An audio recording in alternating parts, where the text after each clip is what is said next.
Meanwhile, the situation at the India-China border refuses to improve. China goes 2 steps forward, 4 steps back in talks, Earlier today, foreign ministry officials from both sides interacted via video conference.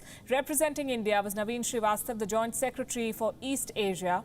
Leading the talks from the Chinese side was Wu Jiangao, Director General in the Chinese Foreign Affairs Ministry. Remember, the first diplomatic level talks happened on the 5th of June. Both sides had agreed to disengage. A similar consensus had been reached then as well. The disengagement was supposed to begin in the next 48 hours. Now, with the latest news of a Chinese build-up, it seems unlikely. The situation at the border has remained grim the entire day. Indian fighter jets have been roaring over the Himalayas. The P.L.A. is conducting large-scale military drills. As per reports, the military posturing will not stop till a clear-cut breakthrough is achieved. Some satellite images have also emerged. They are from the 22nd of June, the day India and China held military-level talks.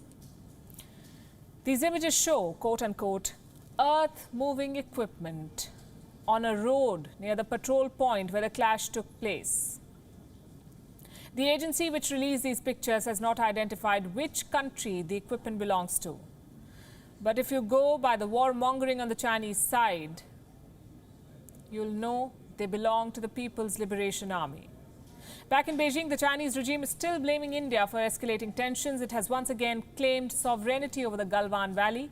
It is holding India responsible for this conflict. For the 100th time, the Chinese Foreign Ministry said today that Indian troops had illegally crossed the line first. The rights and wrongs of this incident are very clear. The responsibility for the incident is entirely not on the Chinese side. It is the Indian border troops that illegally crossed the line first. The reason for us to release such a statement is because the Foreign Ministry of India and the Indian media have released a large amount of fake news. Now, amid China's rhetoric and lies, also came a confession today. Zhao Lijian accepted, perhaps unknowingly, that construction of roads and bridges on the Indian side of the border was the reason behind China's aggression. In simpler words, legal Indian activity rattled the Chinese. If anything, these contrasting statements only discredit everything that China has been saying. Since April this year, the Indian side has been building roads and bridges at the border of the Galwan Valley, unilaterally changing the local status quo. Chinese border forces have to take necessary measures to strengthen on-site response and border control.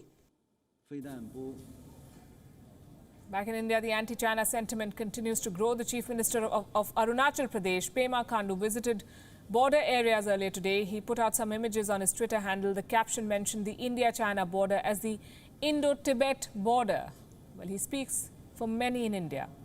China has been in occupation of Tibet since 1951. The Tibetan government has been in exile in India. Now, with China's unprecedented aggression towards India, there's a growing sentiment among Indian citizens to call the border by its rightful name, the Indo-Tibetan border. From anti-China sentiments to anti-China decisions, reports have emerged that custom officials in Chennai have held Chinese shipments for extra checks. There's no official order from the government yet. This is an independent decision of local custom officers. They've stepped up scrutiny of shipments from China that arrive at the port. They've also asked importers to not allow goods coming from China to leave the port without being inspected. Goods from other countries continue to be subjected to random checks, but goods from China are undergoing mandatory screening, we are told. The Galwan clash has indeed been a turning point in the India-China relationship. If the anti-China sentiments in India are anything to go by, it may very well be a breaking point.